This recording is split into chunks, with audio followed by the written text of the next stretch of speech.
Alhamdulillahirabbil alamin.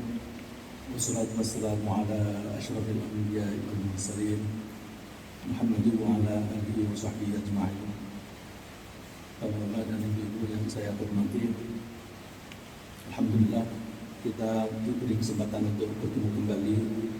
Mudah-mudahan kita bisa memanfaatkan pertemuan ini dengan baik untuk mempelajari firman-firman Allah, dengan harapan kita bisa memahaminya dengan lebih baik dan kita coba renungkan bagaimana penerapannya dalam kehidupan sehari-hari, lalu kita usahakan kita menerapkannya di dalam kehidupan sehari-hari dengan harapan dengan demikian kita bisa memanfaatkan Al-Quran betul-betul sebagai pedoman hidup. Karena Allah menurunkan Al-Quran ini hudal lil muttaqin, sebagai hidayah atau pedoman bagi orang yang bertakwa. Kita sedang mempelajari ayat yang ke-6. A'udzubillahi minasyaitonir rajim. Bismillahirrahmanirrahim. Ihdinas siratal mustaqim. Ihdina, berilah kami petunjuk. Ihdi, berilah petunjuk, nah kepada kami. Jadi berilah kami petunjuk as-sirat, ke jalan al-mustaqim, yang lurus atau yang konsisten. Ya. Bisa diartikan lurus, bisa diartikan konsisten. Dan dua-duanya insya Allah bisa mencapai kepemahaman yang mendekati kebenaran. Saya mengatakan mendekati kebenaran karena ini adalah firman Allah.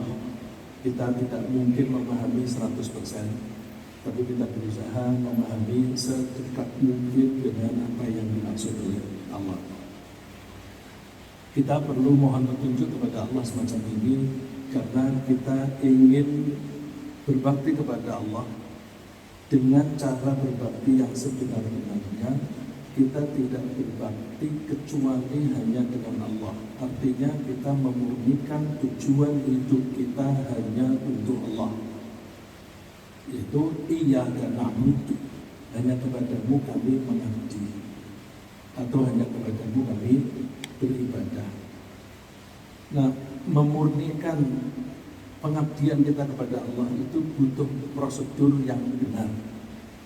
Sholat harus dengan prosedur yang benar, dengan syarat rukun yang benar, tidak boleh dengan prosedur yang ditambahi atau dikurangi.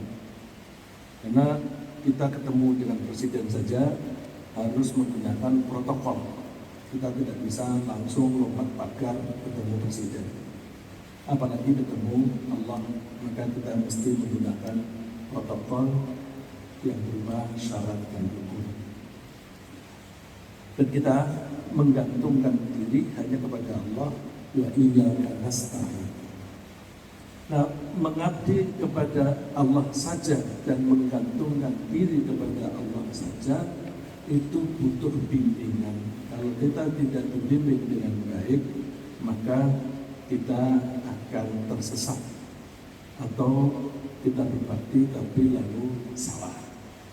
Nanti kita singgung bahwa orang yang ingin berbakti tapi tidak mempelajari prosedur yang benar, akhirnya dia salah di dalam berbakti. Salah itu berarti sesat, yaitu ad-dallin, orang yang sesat. Dan ada juga orang-orang yang sudah tahu, diberitahu bahwa kita mesti wajib sholat, dan sholat caranya demikian, itu sudah tahu, tapi tidak mau menjalani. Nah, orang yang semacam itu, kok sudah tahu kok tidak dijalani, itu bikin murka Allah. Maka orang yang semacam itu adalah orang-orang yang dimurkai oleh Allah, al-maghdubi alaihim. Insya Allah kita bahas lebih lanjut besok ketika kita membahas ayat yang ke-7. Ya, ini sebagai pendahuluan. Jadi kita mesti kita mesti mengharapkan petunjuk yang benar dengan mohon kepada Allah ihdinas siratal mustaqim. Petunjuk itu adalah hak prerogatif Allah, tidak bisa diganggu gugat. Allah itu yahdi may yasha wa yudhillu may yasha. Allah memberi petunjuk kepada orang yang Ia kehendaki, dan Allah membiarkan orang sesat yang dikehendaki juga. Jadi kita sendiri, kalaupun ingin mendapatkan petunjuk tapi Allah tidak akan memberi petunjuk, ya tidak akan bisa dapat petunjuk. Bahkan keinginan untuk mendapatkan petunjuk itu juga harus dibimbing oleh Allah. Itu nanti akan bisa kita bahas. Wa ma tasya'una illa ayyasha Allah. Kamu meskipun ingin mendapatkan petunjuk, ingin mengikuti aturan-aturan Allah, tapi kalau Allah tidak menghendaki itu ya tidak jalan. Ya, itu ada di surat Al-Insan. Oleh karena itu kita mesti selalu mohon kepada Allah dibimbing, dan kita membaca ihdinas siratal mustaqim itu minimum 17 kali sehari. Kalau tadi ada teman-teman yang sebelum datang ke sini sholat dulu di rumah, sholat malam, ada yang untuk 11 rakaat, ada yang lebih, berarti ditambah lagi 11 kali ihdinas siratal mustaqim. Sampai di sini yang datangnya lebih awal, sholatnya sempat 2 kali 2 rakaat, tambah lagi 4, dan seterusnya. Kita ngemis terus kepada Allah. Kalau kita ngemis, oleh Allah dikasih, dikasih. Cuma itu tadi, kalau kitanya tidak mau, ya Allah tidak kasih. Dan kalaupun mau, kalau Allah tidak mau ngasih, ya tidak akan dapat. Itu nanti akan ada kaitannya dengan surat berikutnya di surat Al-Baqarah. Ketika kita minta mengemis ihdinas siratal mustaqim berpuluh-puluh kali sehari, dijawab oleh Allah di surat berikutnya, Alif Lam Mim, dzalikal kitabu la raiba fihi hudal lil muttaqin. Dzalikal kitab, inilah kitab yang di dalamnya tidak ada keraguan, hudan lil muttaqin, pedoman atau hidayah untuk orang yang bertakwa. Jadi kalau kita membaca ini, Al-Quran itu dari ayat 1 ke berikutnya itu ada kesinambungan. Dari surat 1 dengan surat berikutnya ada kesinambungan. Ya, contohnya itu tadi. Besok juga kita temukan, kalau misalnya kita membaca Al-Quran mulai dari Al-Fatihah sampai selesai di surat An-Nas, tapi surat An-Nas kemana lagi? Kembali lagi ke Al-Fatihah. An-Nas dengan Al-Fatihah ada kaitannya. Misalnya, jadi ini memberikan gambaran umum dulu bahwa untuk melaksanakan iyyaka na'budu wa iyyaka nasta'in itu selalu ada gangguan, ada yang menghambat kita. Hambatan itu ada kalanya internal di dalam diri kita, ada kalanya eksternal. Oleh karena itu kita mengakui kelemahan kita di dalam menghadapi problem atau handicap atau halangan-halangan itu. Kita mengakui kepada Allah bahwa kami lemah, Allah. Oleh karena itu lindungilah kami dari gangguan-gangguan yang dari dalam. Nah, itu qul a'udzu birabbin nas. Karena di situ ada setan yang selalu berbisik di hati kita, mempengaruhi pola pikir kita, sehingga itu menjadi gangguan internal dalam diri kita.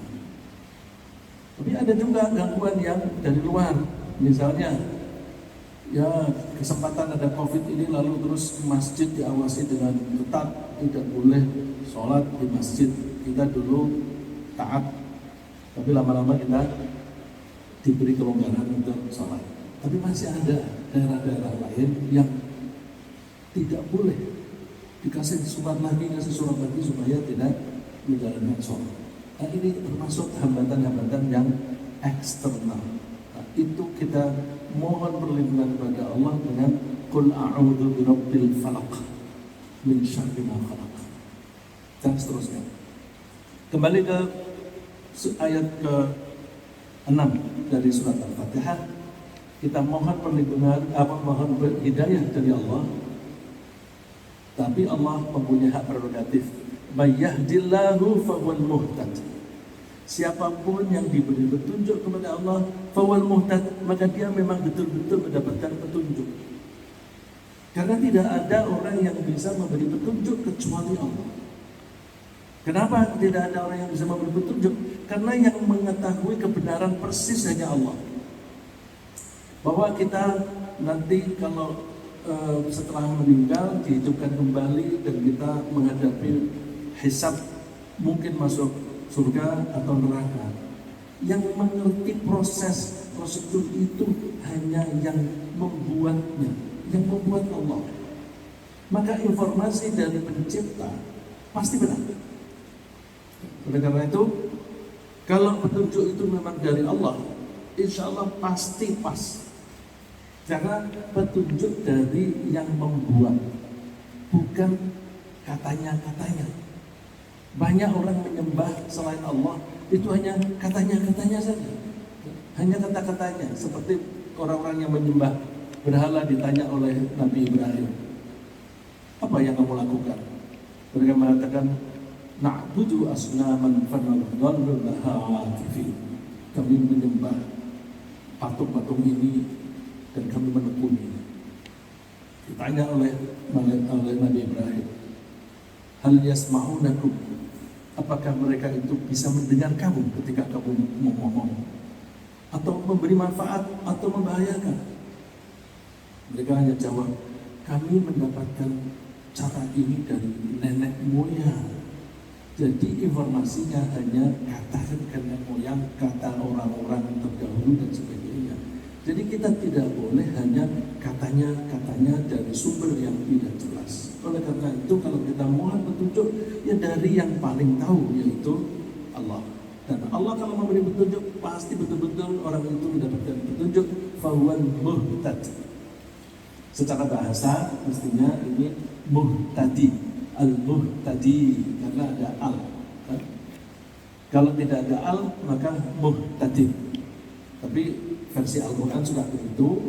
Al-Quran itu kita baca sesuai dengan yang kita dengar, bukan seperti yang ada di aturan tata bahasa.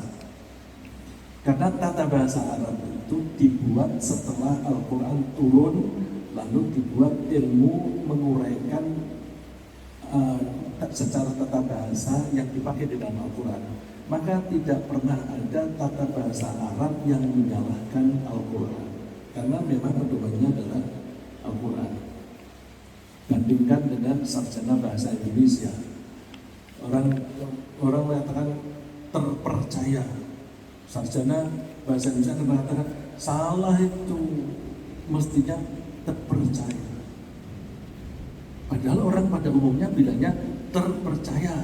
Nah, mereka bilang kalau ada awalan, ada er-nya, kemudian kata intinya ada er di suku pertama, maka er-nya dibuang. Seperti bekerja. Lalu dikatakan terpercaya itu salah kaprah. Itu sarjana kita, sarjana bahasa Indonesia yang merasa lebih mengerti daripada masyarakat yang memakai. Untuk bahasa Arab, pedomannya adalah Al-Quran. Maka ini asalnya al-muhtadi, kemudian oleh Allah yaknya dihilangkan. Dan kasus semacam ini ada beberapa di dalam Al-Quran. Sebaliknya, wa may yudlil, dan siapa yang dibiarkan sesat oleh Allah, falan tajid lahu waliyyam mursyida, maka kamu tidak akan mendapatkan wali. Wali ini di buku Al-Quran dan terjemahnya bikinan Departemen Agama tahun 70-an itu banyak mengandung terjemahan yang kurang pas. Mereka suka menyebut wali itu sebagai pemimpin, sehingga ketika menerjemahkan bahwa la tattakhidul kafirina awliya, jangan jadikan orang kafir itu sebagai pemimpin, itu kurang pas. Tapi sekarang ketika dikoreksi, orang menganggap bahwa wah dipalsukan. Bukan, justru aslinya itu wali itu adalah orang yang sangat menyayangi. Karena sangat menyayangi maka dia melindungi. Oleh karena itu orang tua menjadi wali murid karena orang tua lah yang menyayangi anak itu dan melindunginya. Kalau orang tuanya sudah meninggal, mungkin dia dilindungi oleh pamannya. Wali muridnya adalah pamannya.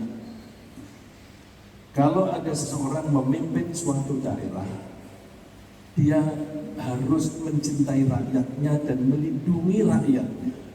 Maka mereka layak disebut wali kota.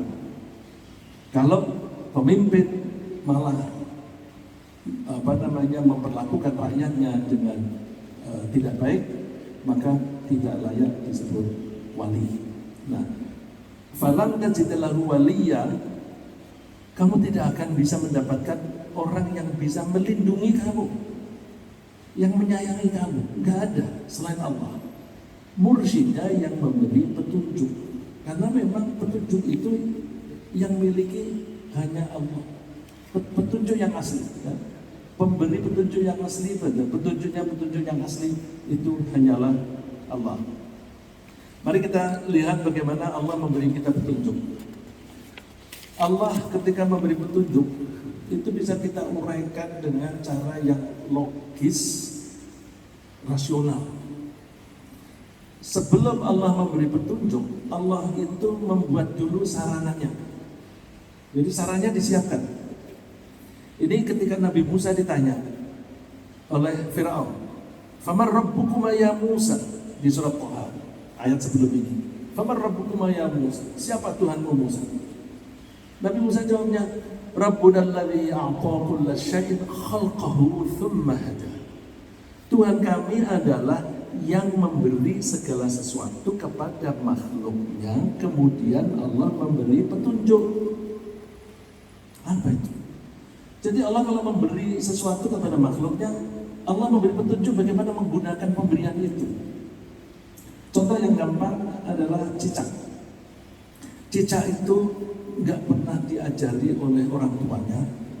Kalau dia kebetulan dipegang oleh orang atau siapapun buntutnya, cicak itu tahu buntutnya bisa dilepas, terus dia bisa lari. Nggak pernah diajari. Itu jadi Allah memberi cicak itu buntut, dan cicak itu otomatis tahu bagaimana cara memanfaatkan buntutnya tadi. Ya kita menyebutnya insting. Jadi Allah ketika akan memberi hidayah kepada manusia, Allah kasih perangkatnya dulu. Apa itu?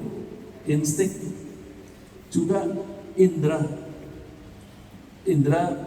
mata, kelihatan, pendengaran dan sebagainya. Ayat yang di bawah, "Tsumma sawwa wa nafakha fihi min ruhihi wa ja'ala lakum as-sam'a wal absara wal af'idah." Kemudian Allah menyempurnakan manusia itu. Kemudian manusia itu ditiup kepada manusia itu ditiupkan ruh. Jangan salah paham. Ruhihi ini ruh Allah. Orang sering mengartikan kalau Nabi Isa itu ditiupkan roh Allah. Lalu roh Allah itu diartikan roh bagian dari Allah. Itu sama dengan kaki meja. Kaki meja berarti kaki ini bagian dari meja. Tangan saya, tangan bagian dari saya. Padahal tidak selalu artinya seperti itu. Kalau misalnya saya tukang kayu, saya membuat meja, lalu saya bilang, mau nggak membeli meja dari saya? Mejanya kayak apa? Tuh. Meja itu meja kutu.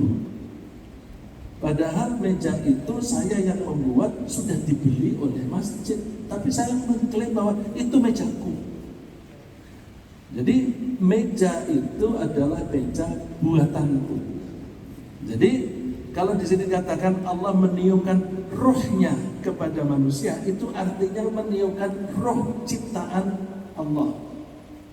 Orang yang salah memahami bahwa karena Nabi Isa itu ditiupkan roh bagian dari Allah, maka Nabi Isa mengandung bagian dari Allah, maka dia ya Tuhan itu sendiri. Padahal Allah mengatakan yang ditiupkan rohnya itu bukan hanya Nabi Isa, ini semua manusia.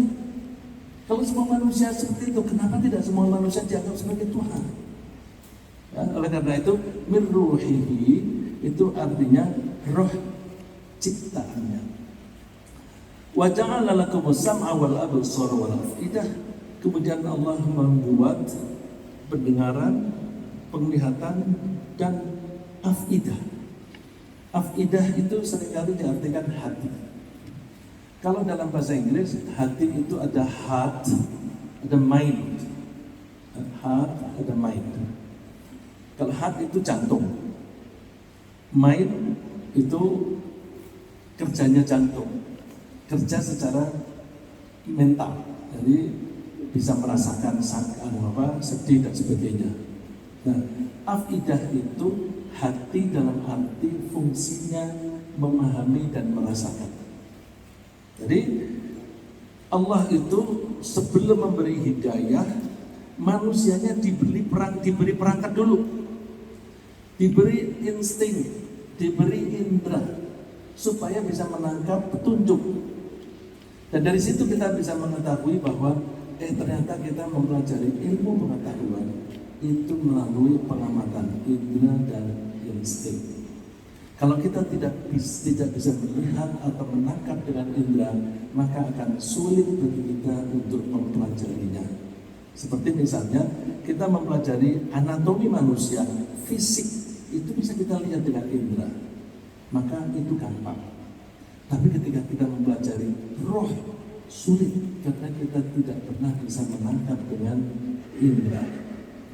Kalau kita tidak bisa menangkap, maka caranya kita mohon informasi kepada yang menciptakan, yang pertama. Dan kedua, dengan cara melihat perilakunya. Perilaku roh kayak apa? Roh itu bisa tenang. Ya ayyatuhan nafsul mutmainnah. Tapi roh itu bisa memberontak-berontak. Inna nafsa la'ammaratun bisu dan sebagainya. Ya? Jadi kalau Allah akan memberi sesuatu, itu Allah mempersiapkan dulu penangkapnya, sarana yang bisa dipakai untuk menangkap. Ini bisa kita lihat juga ketika Allah mau memindahkan manusia di bumi, maka bumi ini disiapkan dulu oleh Allah. Dibikin tanaman di situ, dibikin ada binatang. Di antara binatang ada yang dimakan, ada yang tidak. Pepohonan itu juga ada yang bisa dimakan, ada yang tidak. Di antara pohon-pohon itu ada yang kita butuhkan kayunya untuk membangun rumah, ada yang kita gunakan untuk membuat alat, misalnya kita bikin centong dan sebagainya. Jadi Allah sudah mempersiapkan sarana-sarananya, baru setelah itu manusianya diturunkan di bumi. Begitu pula sebelum Allah memberi hidayah, disiapkan dulu, dikasih insting, dikasih indera, dan diberi akal. Ya. Fuad ini jamaknya afidah, itu juga bisa berarti adalah akal. Kemudian setelah kita diberi perangkat, lalu kita diberi pengarahan.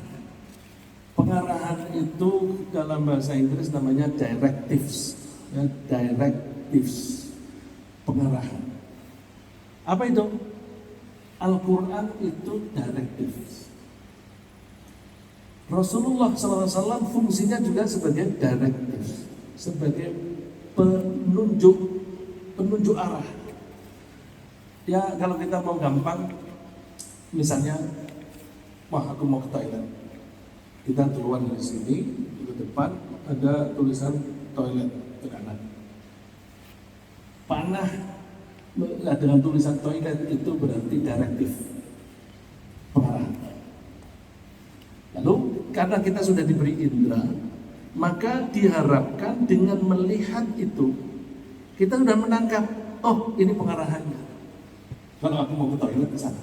Tapi seringkali orang itu nggak peduli dengan direktif itu, masih tanya, Pak, ke toilet mana? Itu sih.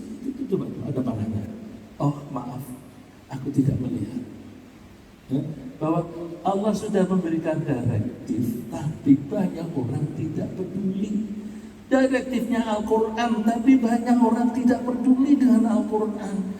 Ini petunjuk Al-Quran, tapi kamu baca nggak? Enggak. Kamu mau belajar ini, artinya enggak? Enggak. Kenapa kamu nggak mau belajar artinya? Iya, aku kirain kalau belajar bahasa Arab itu nanti makan apa? Jadi aku belajar yang kira-kira bisa memberi aku makan.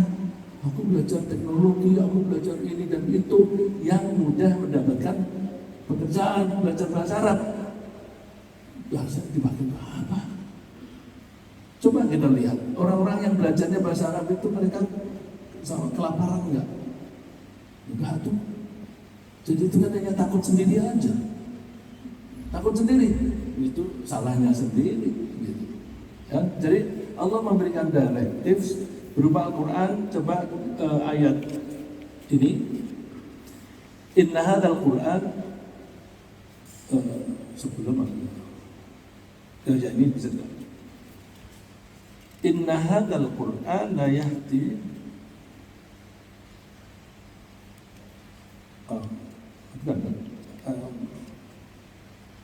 terus ya satu lagi yang benar. وَذَلِكَ أَوْحَيْنَا إِلَيْكَ رُوحًا مِنْ أَمْرِنَا مَا كُنْتَ تَدْرِي مَا الْكِتَابُ وَلَا الْإِيمَانُ وَلَكِنْ جَعَلْنَاهُ نُورًا نَهْدِي بِهِ مَنْ نَشَاءُ مِنْ عِبَادِنَا وَإِنَّكَ لَتَهْدِي إِلَى صِرَاطٍ مُسْتَقِيمٍ. Ini ayat yang lebih bagus daripada yang saya akan bacakan tadi, karena di ayat ini ada Al-Quran, ada Rasulullah. وَكَذَلِكَ أَوْحَيْنَا إِلَيْكَ رُوحًا, dan demikian itu kami wahyukan kepadamu roh. Roh ini dalam terjemahan Al-Quran. Coba kita perhatikan, Al-Quran disebut oleh Allah sebagai roh. Jadi Al-Quran itu konsumsi siapa? Konsumsi roh. Maka Al-Quran itu sendiri ada roh. Roh itu dibuat dari cahaya. Roh dibuat dari cahaya. Al-Quran memberi cahaya, memberi pencerahan, memberi penyinaran jalan mana yang pasti. Oleh karena itu kalau kita peduli pada diri kita sendiri, kita tidak hanya peduli pada badan kita. Kita peduli badan kita, kita kasih makan, kita kasih minum. Tapi kenapa roh kita tidak kasih konsumsi? Konsumsi yang paling bagus adalah Al-Quran. Allah menyebutnya Al-Quran itu ruh. Ruhan min amrina ma kunta tadri mal kitab wal iman. Dulu kamu tidak tahu kitab itu apa, iman itu apa. Walakin ja'alnahu nuran nahdi bihi man nasya. Tapi aku jadikan Al-Quran itu nur, cahaya. Jadi di titik pertama disebut roh, yang kedua disebut nur. Nahdi bihi man nasya min ibadina, yang kami memberi petunjuk dengan menggunakan Al-Quran itu kepada orang yang kami kehendaki. Berarti Al-Quran digunakan oleh Allah sebagai sarana untuk memberi petunjuk. Sarana. Begitu pula Nabi, wa innaka latahdi ila siratim mustaqim, dan sungguh engkau Muhammad memberi hidayah, memberi petunjuk ke jalan yang lurus. Coba di sini Allah menyebutnya Rasulullah memberi petunjuk. Bisakah Nabi Muhammad memberi petunjuk kepada Abu Jahal, kepada Abu Lahab? Gak bisa. Tapi di sini dikatakan engkau memberi petunjuk. Jadi kata petunjuk di sini beda dengan memberi petunjuk kepada Abu Jahal dan kepada Abu Lahab. Yang bisa dilakukan oleh Rasulullah hanya memberikan pengarahan. Pengarahan saja. Seperti tanda toilet ke kanan. Pengarahan. Terserah orangnya mau pakai apa enggak. Banyak yang tidak peduli. Atau wah, aku maunya yang jalan sebelah sana. Barangkali di situ ada. Terserah kamu, tersesat gitu. Ya, jadi Al-Quran dan Rasulullah itu adalah petunjuk dalam arti direktif, pengarahan. Ya, Ya, tadi saya mengatakan banyak orang tidak peduli. Ya kalau mau kasih contoh itu gampang Pak. Di jalan-jalan kan suka ada petunjuk ke pasar Akik ke kiri, ke Gunung Sahari ke kanan. Ketika pengarahan itu dibilang pasar Akik atau ke museum tekstil ke arah sana, warna panahnya itu merah atau kuning atau hijau? Tekstil, museum tekstil.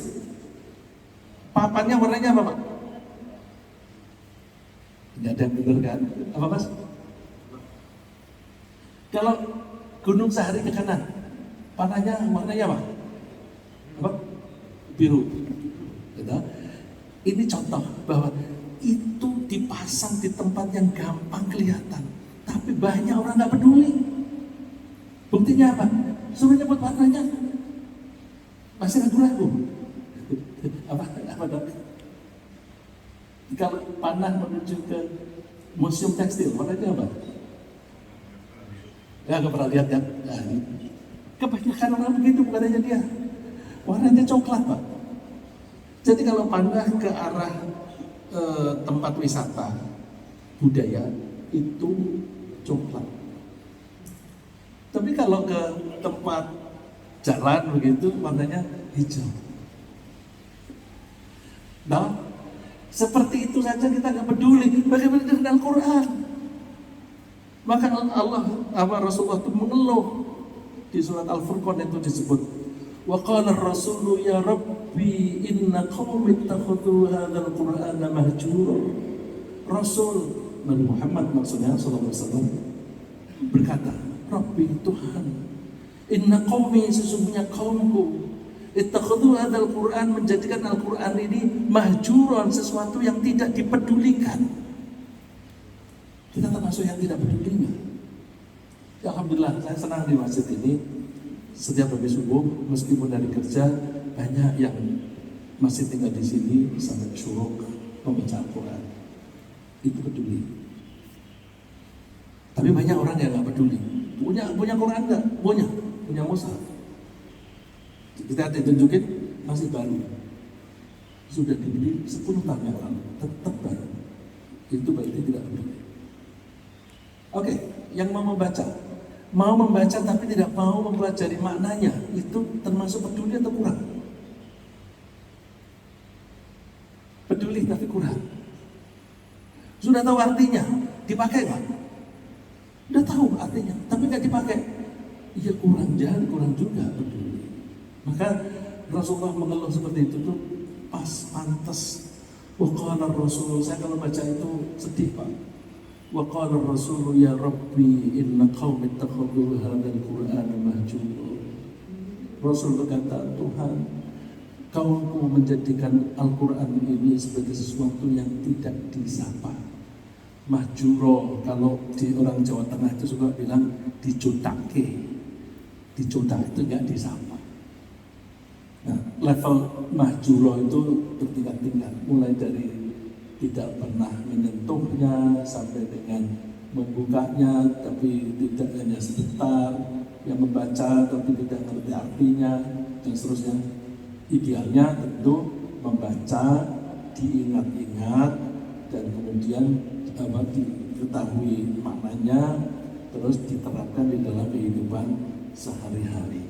Nah, kalau orang memakai dalam untuk kehidupan sehari-hari, itu baru yang betul-betul mendapatkan hidayah. Coba kita lihat ayat berikutnya. Innaka la tahdi man ahbabta walakinnallaha yahdi man yasha. Tadi kan di ayat yang tadi dikatakan wa innaka la tahdi ila siratim mustaqim. Yang surat 42 ayat 52 itu wa innaka la tahdi ila siratim mustaqim. Sungguh engkau memberi petunjuk ke jalan yang lurus.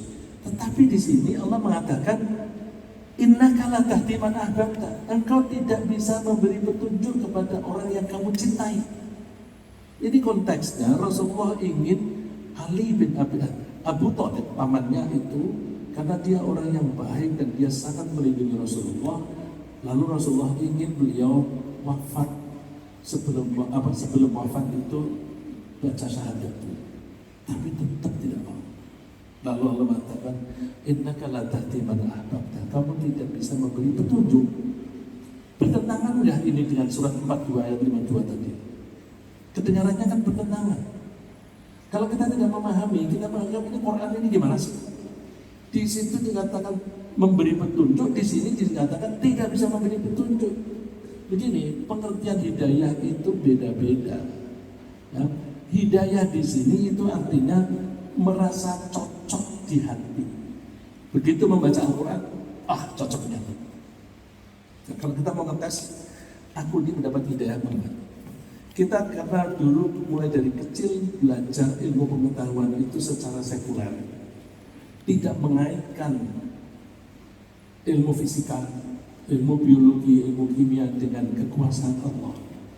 Maka kita tidak mengaitkan kejadian peristiwa-peristiwa alam itu sebagai ciptaan Allah.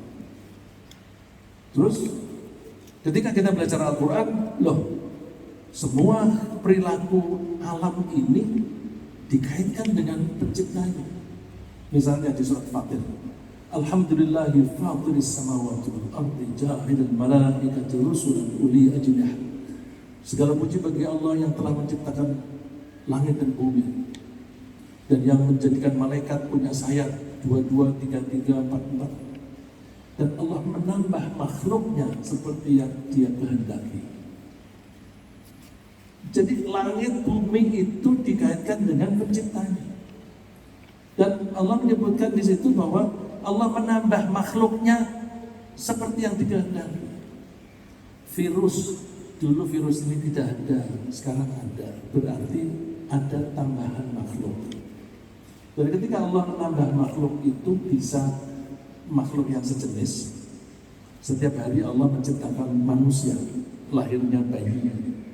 Lahir. Tapi ada kalanya Allah membuat makhluk baru. Nah, makhluk baru itu bisa melalui evolusi, bisa melalui mutasi misalnya. Tapi bisa juga Allah menciptakan itu betul-betul baru tanpa mutasi atau evolusi, bisa juga. Jadi kalau kita itu mempelajari Al-Quran, ternyata perilaku alam ini selalu dikaitkan dengan penciptanya. Oleh karena itu ketika kita berpikir, jangan berpikir secara sekuler. Kalau kita berpikir secara sekuler, kita makin pintar, makin jauh dari Tuhan, makin tidak percaya kepada Tuhan. Karena orang yang semacam itu biasanya kalau ada ayat Quran, nanti dulu logikanya gimana? Nanti dulu logikanya gimana? Jadi dia mengandalkan logikanya dia. Itu yang dipegang. Kalau itu cocok dengan logikanya baru percaya. Padahal seringkali logika kita yang salah. Ada teman yang bilang, udah pokoknya kita ngikuti common sense. Itu common sense saja itu yang benar. Saya bilang hati-hati ya dengan common sense. Itu kata-katanya aja common. Common itu kan yang difahami secara bersama. Kalau yang bersama itu orang-orang yang lahir dan dibesarkan di komplek pelacuran. Maka common sense-nya itu sama nggak dengan orang yang mulai dari kecil itu dibesarkan di lingkungan pesantren? Common sense-nya beda. Orang yang rajin ke masjid, common sense-nya beda dengan orang-orang yang di luar masjid. Maka seringkali polisi pemerintah dengan orang-orang di masjid itu ditangkapnya beda-beda. Karena common sense-nya itu terbentuk di lingkungan masing-masing gitu. Ya. Oleh karena itu kita mesti selalu kembali kepada Allah. Allah menciptakan ini maunya apa? Nah, hidayah di sini di ayat ini maksudnya adalah at-taufiq. At-taufiq artinya adalah rasa kecocokan. Orang yang biasa berpikir sekuler tadi, begitu ditunjukkan Al-Quran, cocoknya. Nah, begitu dia mengatakan cocok, itu dia dapat hidayah. Jadi hidayah yang ini adalah yang dari Allah langsung ke hati orang itu. Ada orang membaca Al-Quran, baca dengan teliti, tapi dia tidak dapat hidayah. Ada beberapa buku bahasa Arab. Jadi saya bilang bahwa ilmu-ilmu bahasa Arab, termasuk nahwu, shorof, badi', ma'ani, bayan, dan sebagainya, itu lahir setelah Al-Quran turun. Oleh karena itu pedoman yang ada di buku-buku nahwu, shorof, dan sebagainya itu selalu acuannya ke Al-Quran. Bagaimana dengan orang Arab, sarjana bahasa Arab, tapi orang Kristen? Ketika mereka mempelajari nahwu, shorof, lalu terus kemudian menulis buku, mereka pakai acuan Quran nggak? Iya, pasti contoh-contohnya itu Al-Quran. Tapi kok tidak Islam ya? Coba saya dulu yang paling familiar kamus itu Al-Munjid. Al-Munjid itu kata-kata bahasa Arab diterjemahkan bahasa Arab, seperti kamus Webster, kamus Cambridge, itu kan bahasa Inggris diterjemahkan ke bahasa Inggris. Munjid itu bahasa Arab diterjemahkan ke bahasa Arab. Yang nulis itu orang Kristen. Tapi contoh-contoh yang ada di situ ayat Quran. Saya juga pernah baca ada tabel. Tabel itu membuat ringkas sekali. Jadi kalau kita sudah mempelajari teorinya, terus kita ingin mencari data yang cepat, buka aja tabel. Ini termasuk kata apa? Ini termasuk isim fi'il, misalnya sebagainya. Kok ada hayhat? Ini fi'il apa isim? Hayhat itu isim fi'il. Isim tapi artinya fi'il. Itu namanya isim fi'il. Nah isim fi'il itu apa saja? Di tabelnya itu ada. Yang nulis George, orang Kristen, orang Yordan. Kok tidak masuk Islam? Ya karena tidak dapat taufik itu. Jadi hidayah yang kita minta setiap hari, ihdinas siratal mustaqim, adalah hidayah yang taufik. Karena apa? Kita sudah beriman kok. Kita sudah sholat setiap hari. Kita sudah baca Quran. Tapi rasa kecocokan ini masih saja sulit gitu, sulit. Maka ketika kita berdakwah misalnya, ya kita mesti mencoba memasukkan atau memahamkan kalimat-kalimat Allah itu disesuaikan dengan logika. Bukan disesuaikan, tapi coba logikanya kamu gimana, terus dibawa. Ya, bukan Quran yang mengikuti, mohon maaf, bukan Al-Quran yang mengikuti logika orang itu. Tapi kita perhatikan logikanya dia gimana. Terus dari logika itu kita bawa. Contoh yang sederhana, air ini kalau dipanasi 100 derajat dia memuai. Kalau diturunkan suhunya menjadi 0 ya beku. Kenapa begitu? Umumnya kita mengatakan, ya memang begitu karakternya air. Tidak ada kaitannya dengan Allah. Tapi kalau kita kaitkan dengan Allah, kenapa seperti itu? Ini bukti kasih sayang Allah. Kalau tidak ada proses seperti itu, kita nggak bisa minum. Kok begitu? Iya. Kalau dia dipanasi makin panas, dia makin memuai dan kemudian terbang jadi gas. Dengan terbang terus didorong oleh angin, dia berkumpul di atas, mencapai kejenuhan tertentu, lalu turun jadi hujan. Air itu asalnya di laut.